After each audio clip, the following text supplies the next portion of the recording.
Hello दोस्तों, हमारी उस दिलचस्प वीडियो में खुश आमदीद।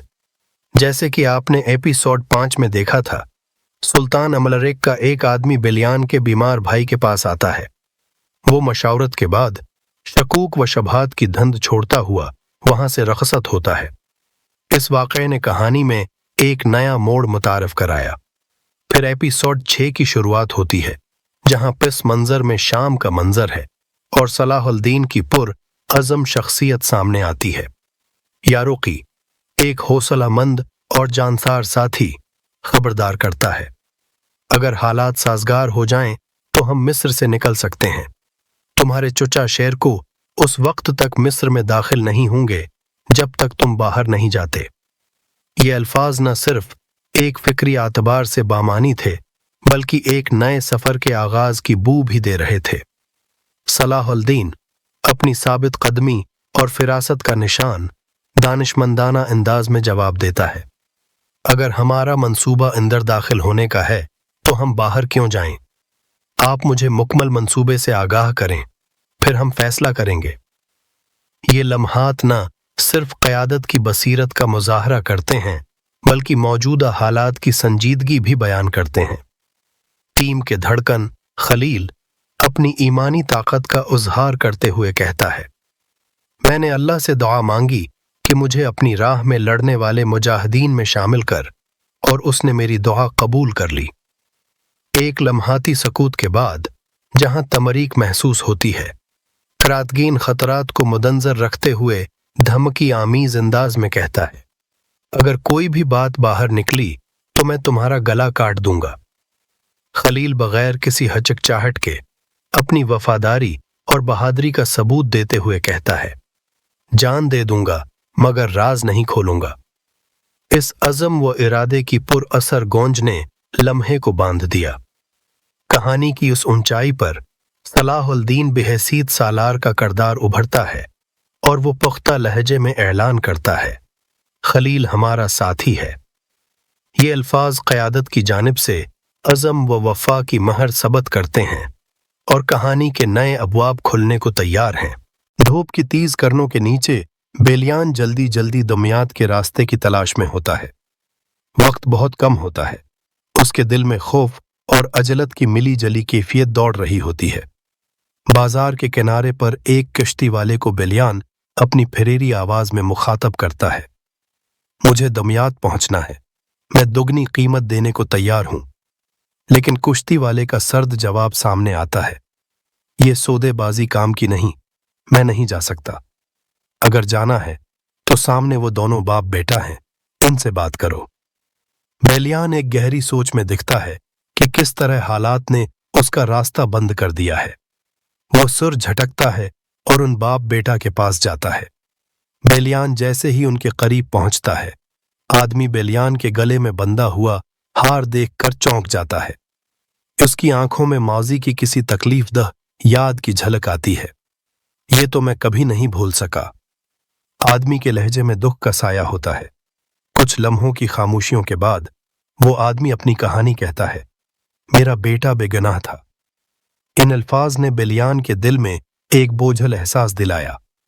लबों पर पेशिमानी के साथ वो कहता है, जब मुझे हकीकत का इल्म हुआ बहुत देर हो चुकी थी। वो माजरत चाहता है, लेकिन शायद अल्फाज इस वक्त की तकलीफ को कम नहीं कर सकते। उसी दरमियान आदमी का दूसरा बेटा अचानक मंजर में आता है। इसकी आंखों में इंतकाम की आग भड़क रही होती है। वो बिलियान को पीछे से खंजर घोंप देता है। बाप के चेहरे पर सदमा दिखाई देता है, ये तुमने क्या किया?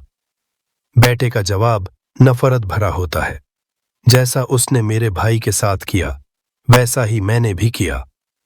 बिलियान जख्मी हालत में दर्द और नदामत के साथ पानी में गिरता है। उसके आसपास की दुनिया धंधली होती जाती है और वो सिर्फ इतना सोचता है कि इंतकाम का ये दायरा कब थमेगा। इस कहानी की तलखियां और अलमनाकियां अब हमेशा के लिए पानी की लहरों में दफन हो जाते हैं। दूसरी तरफ यारुकी की जुबानी सलाहुद्दीन को असल हकीकत का पिता चलता है। तफसील से सुनने के बाद सलाहुद्दीन कुछ तवक्कुफ के बाद गोया होता है, हमारी कामयाबी के लिए जरूरी है कि کہ ہم ان سپاہیوں کے راستے میں رخ نہ ڈالیں جو درغام کی حمایت میں آنے والے ہیں۔ قاضی فاضل نے پہلے ہی بتا دیا تھا کہ وہ مصری لباس میں آئیں گے اور ان کے خاتمے کے لیے میرے پاس ایک حکمت عملی ہے، لیکن سوال یہ ہے کہ یہ راز قاضی فاضل تک کیسے پہنچاؤں؟ اسی لمحے کارتگین معاونت کے لیے ہاتھ بڑھاتا ہے۔ اس کی فکر مت کرو، قاضی فاضل نے کہا تھا کہ اگر کوئی اہم بات ہو تو کمرے کے مالک کو پہنچا دو، وہ میرے اعتماد کا آدمی ہے۔ یقین کا احساس لیے صلاح الدین فیصلہ کن لہجے میں کہتا ہے، اب بات طے ہو چکی، ہم یہاں سے پیچھے نہیں ہٹیں گے، میدان میں جا کر مقابلہ کریں گے اور دشمن کے سپاہیوں کو شکست فاش دیں گے۔ رات کے اترنے پر صلاح الدین آرام کے لیے لیٹ جاتا ہے۔ نیند کی دنیا میں وہ خود کو ایک جست و خیز گھوڑے پر سوار دیکھتا ہے، قدس کی مقدس سرزمین کی جانب رواں دواں۔ دفعتاً وہ ایک نسوانی آواز سنتا ہے، پلٹ کر دیکھتا ہے تو شمسا کو کھڑا پاتا ہے جو خاموش نگاہوں سے اسے دیکھ رہی ہوتی ہے۔ دونوں کی نظروں کا یہ لمحہ بہرا مانی ہوتا ہے۔ پھر صلاح الدین دوبارہ قدس کی جانب رخ کرتا ہے اور اسی دم خواب سے بیدار ہوتا ہے۔ صبح کا اجالا پھیلتے ہی عرفلی نیا پیغام لیے شیرکو کے پاس پہنچتا ہے۔ یہ پیغام قاضی فاضل کی جانب سے آتا ہے جس میں صلاح الدین کے منصوبے کی مکمل تفصیل درج ہوتی ہے۔ شیرکو پیغام کو بغور پڑھتا ہے اور بات کی گہرائی کو فوراً سمجھ جاتا ہے۔ درغام اپنے ساتھی سے کہتا ہے، ہمارے سپاہی کب آئیں گے؟ تو مائلز کہتا ہے، جب تقریب ختم ہونے والی ہوگی تب آ جائیں گے۔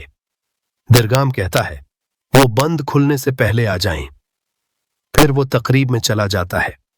دوسری طرف قاضی فاضل شمسا سے کہتا ہے، تمہیں کسی طرح بند کو کھولنا ہوگا اور مدد کے لیے آنے والے سپاہیوں کو ختم کرنا ہوگا۔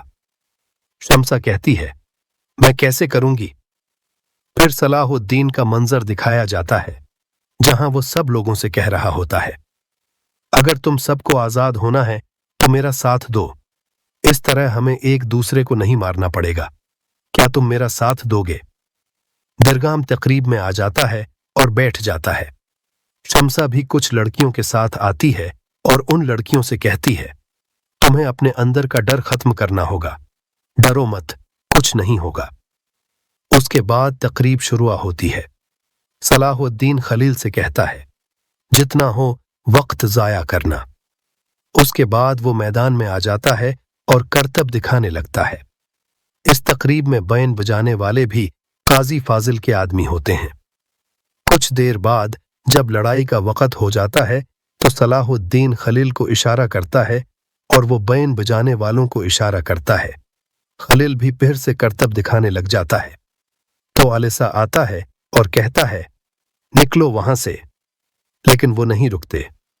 پھر قاضی فاضل شمسا کو اشارہ کرتا ہے اور وہ تقریب سے اٹھ کر چلی جاتی ہے، لیکن اسے ایک آدمی دیکھ لیتا ہے اور اس کے سامنے آ جاتا ہے اور پوچھتا ہے، کیا ہوا؟ کہاں جا رہی ہو؟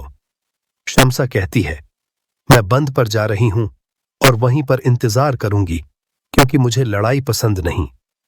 وہ آدمی کہتا ہے، اگر تم وہاں نہ ہوئے تو میں تمہیں نہیں چھوڑوں گا، اور پھر شمسا چلی جاتی ہے۔ لڑائی شروع ہوتی ہے اور صلاح الدین اور باقی سب میدان میں آ جاتے ہیں اور درغام کے سپاہی بھی آ جاتے ہیں۔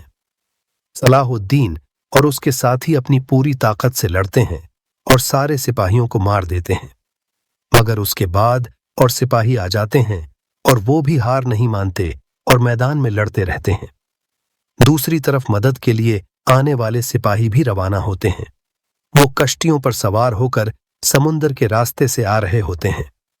دوسری طرف شیرکو بھی سپاہیوں کے ساتھ آ رہا ہوتا ہے، لیکن ادھر میدان میں سپاہی ختم ہونے کا نام ہی نہیں لے رہے تھے۔ پھر سلطان کا منظر دکھایا جاتا ہے جہاں وہ صلاح الدین کے لیے دعا مانگ رہے ہوتے ہیں اور صلاح الدین کی والدہ اس کے لیے رو رہی ہوتی ہیں۔ سپاہی بند کے قریب آ جاتے ہیں۔ شمسا بھی بند میں آ جاتی ہے۔ وہاں ایک آدمی اسے پھل دیتا ہے اور اشارہ کرتا ہے۔ اس کے بعد وہ بند کھولنے والے کمرے میں داخل ہو جاتی ہے جہاں ایک آدمی موجود ہوتا ہے۔ شمسا اس سے پوچھتی ہے، بند کیسے کھلتا ہے؟ وہ اسے بتاتا ہے اور شمسا دوسری خاتون کو اشارہ کرتی ہے और वो उसे बातों में लगाती है। इधर शमसा बंद खोल देती है। बंद खुल जाता है और सारा पानी समुंदर में आ जाता है। सिपाही भी वहीं पर होते हैं। पानी उनकी तरफ आ रहा होता है और वो उसे देखकर पानी में कूद जाते हैं। दूसरी तरफ सलाहुद्दीन मैदान में लड़ रहा होता है। उसकी नजर एक शख्स पर पड़ती है। असलन ये वही आदमी था जिसने सलाहुद्दीन को धक्का दिया था और वो कुएं में गिर गए थे। दोनों एक दूसरे को देखते हैं। वो आदमी दिरगाम को बताता है, ये सलाहुद्दीन है। दिरगाम कहता है, क्या तुम्हें पूरा यकीन है? उसके बाद जब मैदान में सारे सिपाही मारे जाते हैं तो सलाहुद्दीन अपने साथियों को इशारा करता है और वो मैदान से बाहर आकर सिपाहियों से लड़ते हैं और उन्हें मारते हैं। ये देखकर दिरगाम डर के भाग रहा होता है तो सलाहुद्दीन उस पर बहाले से हमला करता है, लेकिन वो बच जाता है। उसके बाद ये किस्त खत्म हो जाती है। दोस्तों, उम्मीद है कि आपको ये किस्त पसंद आई होगी और आप में से कौन कौन चाहता है कि रोजाना की एक किस्त अपलोड की जाए। कमेंट में जरूर बताइए और चैनल को सब्सक्राइब करके वीडियो को लाइक कर दीजिए।